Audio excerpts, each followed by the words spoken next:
আসসালামু আলাইকুম। আমন্ত্রণ ঢাকা টিভির রাজশাহীর স্থানীয় সংবাদে। আপনাদের সাথে আছে আমি অনন্যা রাজবংশী।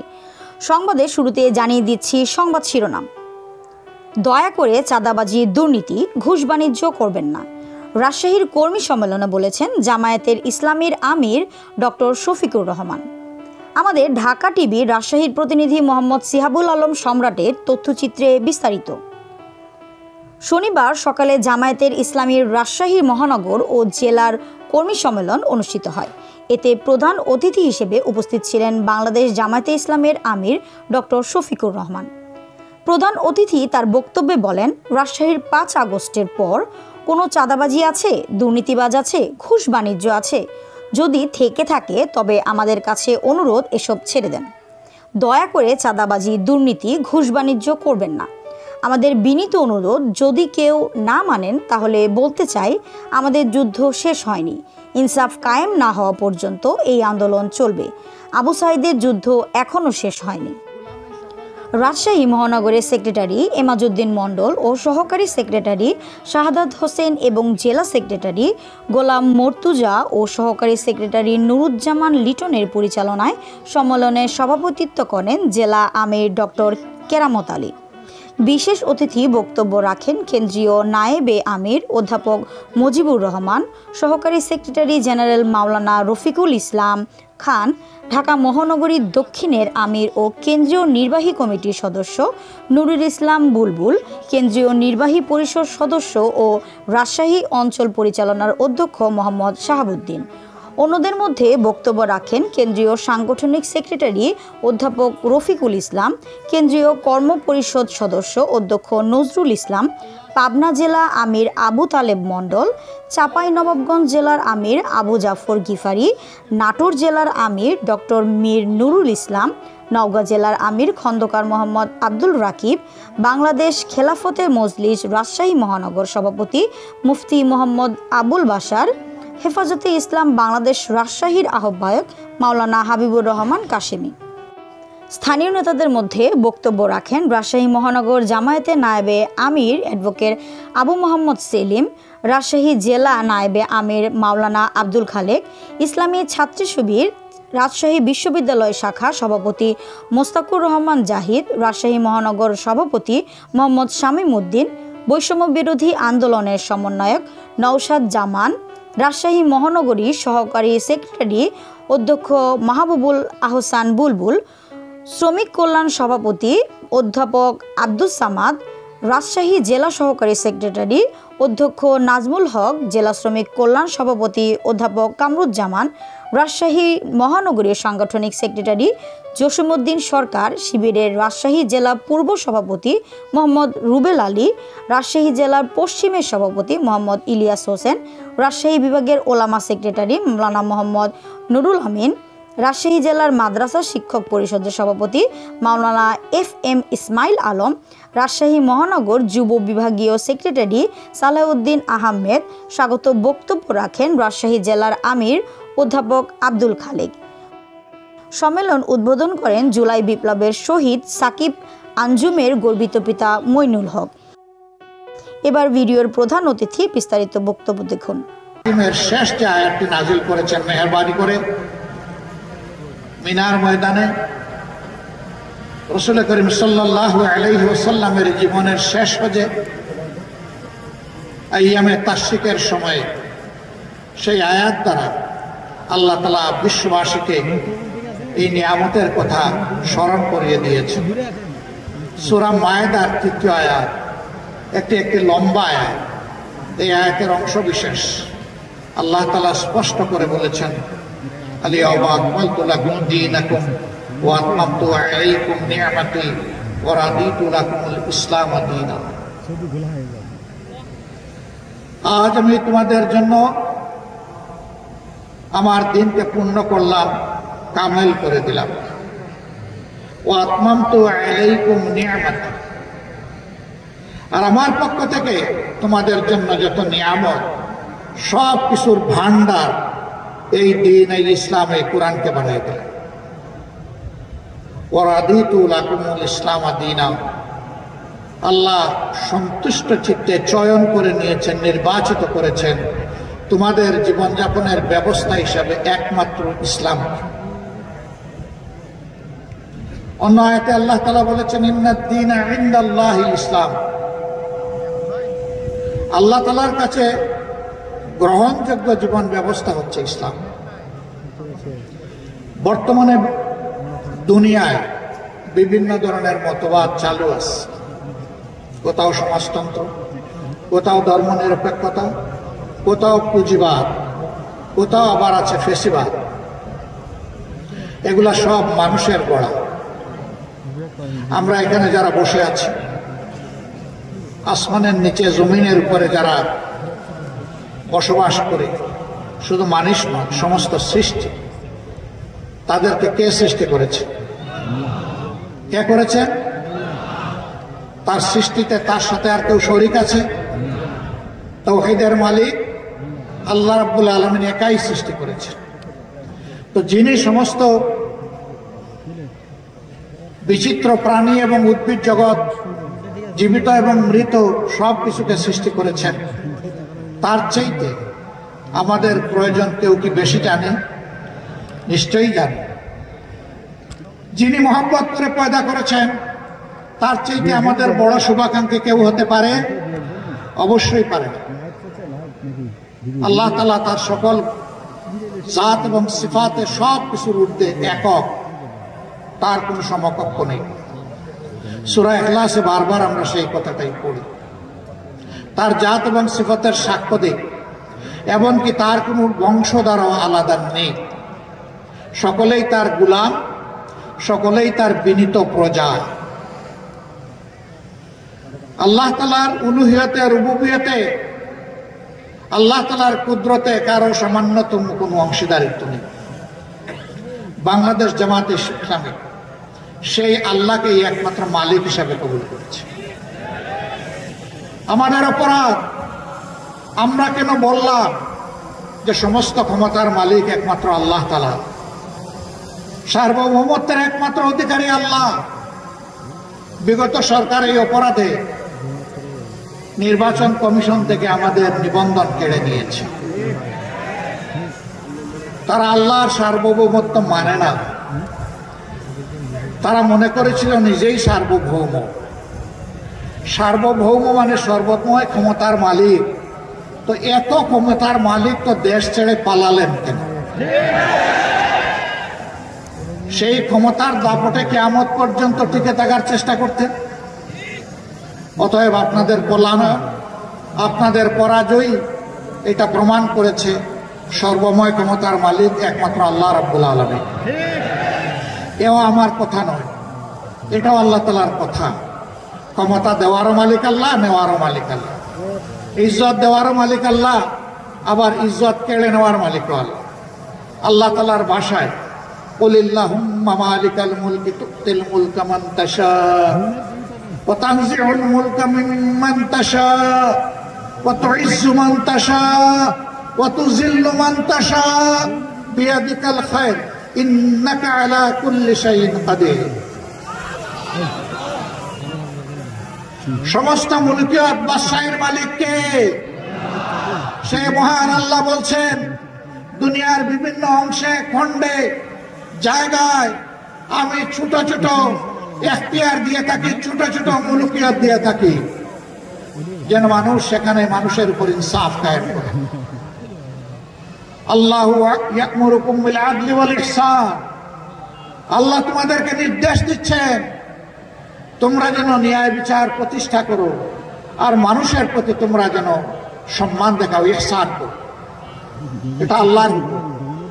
যারা ন্যায় বিচারের উপরে থাকবে, মানুষকে সম্মান করবে, মানুষকে মানুষ হিসাবে গণ্য করবে, আল্লাহ তাদের ইজ্জত বাড়ায় দেবে। আর যারা সমাজে জুলুম এবং অবিচারের প্রচলন করবে, মানুষকে বেইজ্জত করবে, বিশেষ করে সম্মানিত মানুষকে অপমান করবে, আল্লাহ তাদের সম্মান এবং রাজত্ব দুটাই কেড়ে নেয়। মানবিক জ্ঞানে বলে এরা আর কখনো জীবনে উঠে বসতে পারবে না, হাঁটতে পারবে না। আবার আমাদের কলিজার টুকরা বুকের সন্তান গুলি করে অনেকের দুটা চোখ বন্ধ করে ফেলা হয়েছে, দেখে না। আল্লাহ চোখ দিয়েছিলেন তার সৃষ্টির সৌন্দর্য দেখা এবং তার শুকরিয়া আদায় করার জন্য, কিন্তু জালিমরা তাদের দুটি চোখ কেড়ে দিয়েছে। এরাও আজীবনের জন্য জীবন্ত লাশ হয়ে গেল, জীবন্ত শহীদ হয়ে গেল। আল্লাহ এদেরও সঙ্গে হোক। আমি হাসপাতালে 8 তারিখেই আগস্ট মাসের ঢাকার বিভিন্ন হাসপাতালে আহত বন্ধুদেরকে দেখতে গিয়েছিলাম। তাদের বেডের পাশে বসে জিজ্ঞেস করেছি, কেমন আছো তুমি? বলে যে আলহামদুলিল্লাহ ভালো আছি। দরাজ গলায় বলে আলহামদুলিল্লাহ ভালো আছি। তোমার এক হাত নেই, এক পা নেই, কারো 2 পা নেই, তুমি ভালো আছো? বলে যে হ্যাঁ আলহামদুলিল্লাহ ভালো আছি। এত কষ্ট নিয়ে ভালো আছো কিভাবে? বলে যে কারণে রাস্তায় নেমেছিলাম আমাদের উদ্দেশ্য সফল হয়েছে। কি কারণে রাস্তায় নেমেছিলে? আমরা স্বাধীনতার জন্য লড়াই করতে নেমেছিলাম, আমরা স্বাধীন হয়েছি। আল্লাহু আকবার। তার হাত নাই, পা নাই, চলে গেছে, চোখ নাই, চলে গেছে, সেদিকে খেয়াল নাই, বলছে যে জাতি স্বাধীন হয়েছে। একটা গোষ্ঠীর, একটা দলের জোর করে চাপানো গোলামি থেকে এই জাতি মুক্তি পেয়েছে। সম্মানিত ভাইয়েরা, বলেছিলাম হে বুকের সোনা, তোমার তো একটা হাত চলে গেল, পা চলে গেল, তুমি তো আর স্বাভাবিক জীবনে আসতে পারবে না। জাতির প্রয়োজনে আগামীতে যদি এমনটি লড়াইয়ের প্রয়োজন হয়, তখন তো আর তোমার পক্ষে কিছু করা সম্ভব হবে না। চিৎকার দিয়ে বলে অবশ্যই হবে। যদি আল্লাহ আমাদেরকে হায়াত দেন অবশ্যই হবে। হাত একটা জাতির জন্য গিয়েছে, প্রয়োজনে আরেকটা হাতও দেবো ইনশাআল্লাহ। যে জাতির বীরেরা, সন্তানেরা এইরকম জাতির জন্যে, জাতির স্বাধীনতার জন্যে, মানবতার জন্যে বীরের মতো গর্জন করতে পারে, ইনশাআল্লাহ এই জাতির পর আর কোনো ষড়যন্ত্র বাস্তবায়ন হবে না। প্রিয় ভাইরা, 10 মাসের সন্তান কোলে মা নেমে এসেছিলেন রাস্তায়। ঢাকার রাস্তায় সাংবাদিক বন্ধু প্রশ্ন করেছে, আপনি কি কাজ করেছেন? এই অবুঝ শিশুকে কুলে নিয়ে আপনি রাস্তায় এসেছেন, মুহুর্মুহু গুলি চলতেছে, একের পর এক শহীদ হয়ে যাচ্ছে, পঙ্গু হয়ে যাচ্ছে, রক্তের বন্যায় রাজপথ ভেসে যাচ্ছে, আপনি কেন এই অবুঝ শিশুকে নিয়ে রাস্তায় নেমে আসলেন? আমার এই মা জবাব দিয়েছিলেন, শিশু এই কুলে যেটা দেখছেন এইটাই আমার একমাত্র শিশু নয়। আজকে বাংলাদেশের রাস্তায় 56,000 বর্গ মাইলে যতগুলা যুবক যুবতী নেমে এসেছে সবগুলা আমার শিশু, আমার সন্তান। আমি ওই সন্তানদের সাথে সংহতি, একাত্মতা প্রকাশ করার জন্য রাস্তায় এসেছি। আল্লাহু আকবার। 7-8 বছরের একটা ছেলে হাতের মধ্যে ইটের টুকরা নিয়ে পুলিশের দিকে তেড়ে যাচ্ছে। যুবকরা তাকে থামানোর চেষ্টা করছে। এই তুমি কি করছো? কি করছি? তুমি ছোট্ট মানুষ, এগুলির সামনে তুমি এইভাবে আসছো কেন? যে আন্দোলন করতে আসছে। কেন আন্দোলন করবো? ওরা আমার ভাইকে খুন করেছে, আমি প্রতিশোধ নেব। কে তোমার ভাই? বলে যে আমার ভাই আবু সাইদ। তোমার বাড়ি রংপুর? না, আমার বাড়ি ঢাকায়। তো আবু সাইদ তোমার ভাই হয় কিভাবে? ওই যে জাতির মুক্তির জন্য লড়াই করেছে এবং জীবন দিয়েছে, সেই তো আমার ভাই। এই ছোট্ট শিশুটির মগজের মধ্যে, তার কণ্ঠের মধ্যে এই কথা কে দান করলেন? আল্লাহ রাব্বুল আলামিন। যুবকরা বলতেছে তুমি যাও, আমরা তোমার পক্ষে লড়াই করব। ঝাঁকুনি দিয়ে বলতে, ছাড়েন মিয়া, আপনার আন্দোলন আপনি করেন, আমার আন্দোলন আমাকে করতে দেন। এরপরে ওরা কৌতূহল বশত জিজ্ঞেস করেছে, তোমার মা বাবা আছে? আছে। ওই গুলির মুখে তুমি যদি শহীদ হয়ে যাও তাহলে তোমার মা বাবা কাঁদবে না? ওই না, আজকে ঘর থেকে বের হওয়ার সময় মা বাবাকে চুমু দিয়ে বলেছি, আমি যদি শহীদ হয়ে যাই আমার জন্য তোমরা দুঃখ করো না, আমার জন্য তোমরা কেঁদো না। আল্লাহু আকবার। আল্লাহ তাআলার কাছে আরজ করে, রব্বুল ইজ্জত এই জাতির মায়েদের গর্ভে এই ধরনের বেশি বেশি করে বীর সন্তান তুমি জন্ম দাও, এরা যেন জাতির পাহারাদার হতে পারে। সম্মানিত ভাইয়েরা, এই দেশে অনেকে শাসন করেছেন, আগামীতে হয়তো আল্লাহ যাদেরকে পছন্দ করবেন তারা এই জাতির খেদমতের দায়িত্ব পালন করবেন। আমাদের সন্তানেরা এত এত রক্ত কেন দিল, জীবন কেন দিল, পঙ্গু কেন হলো? তারা চেয়েছে সমাজ থেকে সব ধরনের দুঃশাসন এবং দুর্নীতির কবর রচনা হোক। 5 তারিখের পরে রাজশাহী, যেটাকে এডুকেশন ভিলেজ বলা হয়, শিক্ষার গ্রাম, অসংখ্য শিক্ষা প্রতিষ্ঠান আলহামদুলিল্লাহ এখানে আছে। এটা আল্লাহর এক নিয়ামত। আমি আশা করি 5 তারিখের পরে রাজশাহীতে কোনো চাঁদাবাজি হয় না, রাজশাহীতে কোনো চাঁদাবাজি হয় না। এখানকার মানুষ ভদ্র, এখানকার মানুষ বিনয়ী, এখানকার মানুষ সৎ। কেউ চাঁদাবাজি এখানে করে না, ঠিক না? এখানেও চাঁদাবাজি হয়, এখানেও ফুটপাত দখল হয়, হাট বাজার, বালুমহাল, জলমহাল, বিভিন্ন যানবাহনের স্ট্যান্ড, সবগুলোতে দখলদারি হয়। তাহলে আমাদের এই শহীদদের রক্তের প্রতি এইটা কি ভালোবাসা? এটা কি সম্মান? এই কাজ যারা করেন বিনয়ের সাথে তাদেরকে অনুরোধ করে এই কাজটা ছেড়ে দেন, মেহরবানি করে এই কাজটা করবেন না। আমাদের শহীদদের আত্মা কষ্ট পাবে, মানবতা অপমানিত হবে, লাঞ্ছিত হবে। বন্ধু, এই কাজটা ছেড়ে দেন ভাই, আল্লাহর রাস্তায় এই কাজগুলা ছেড়ে দেন, এই কাজ আর করবেন না।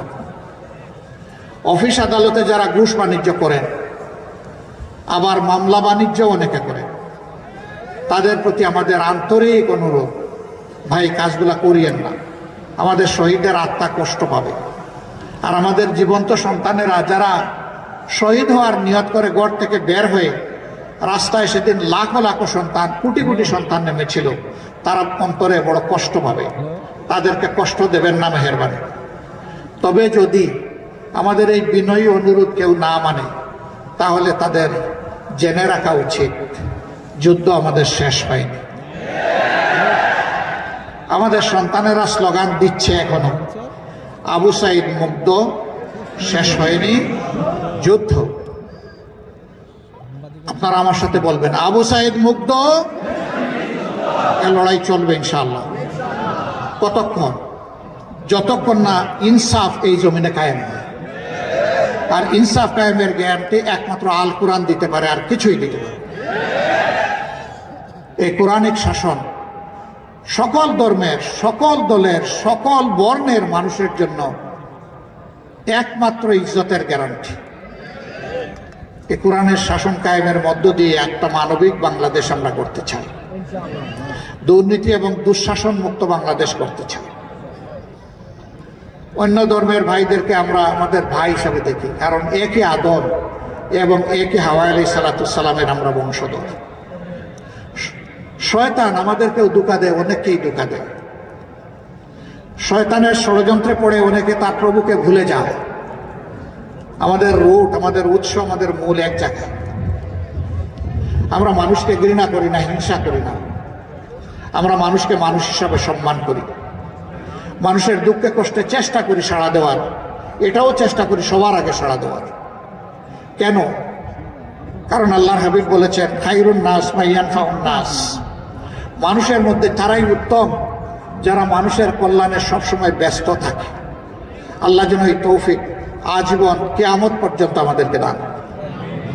সম্মানিত ভাইয়েরা, সেই সামনের সেই কল্যাণ রাষ্ট্র, বৈষম্যহীন, দুর্নীতিমুক্ত, চাঁদাবাজ মুক্ত, ঘোষ মুক্ত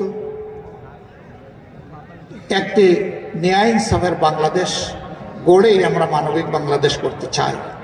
এই বাংলাদেশ আপনারা চান, আমার সহকর্মীরা চান, তাহলে আমাদের লড়াই চালিয়ে যেতে হবে। ত্যাগ অনেক করেছি, ইনশাআল্লাহ আল্লাহ তৌফিক দিলে এই জাতির জন্য আরো ত্যাগ স্বীকার করব। আমরা এক মুহূর্তের জন্য বিশ্রাম নেব না। বিশ্রাম নেওয়ার কোনো সময় আমাদের নেই।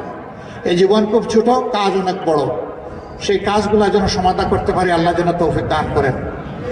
ধন্যবাদ এতক্ষণ ঢাকা টিভির সাথে থাকার জন্য। ঢাকা টিভি নিজে দেখুন, অন্যকে দেখতে উৎসাহিত করুন। আর সবার আগে সর্বশেষ সংবাদ জানতে ঢাকা টিভির সাথেই থাকুন। ধন্যবাদ।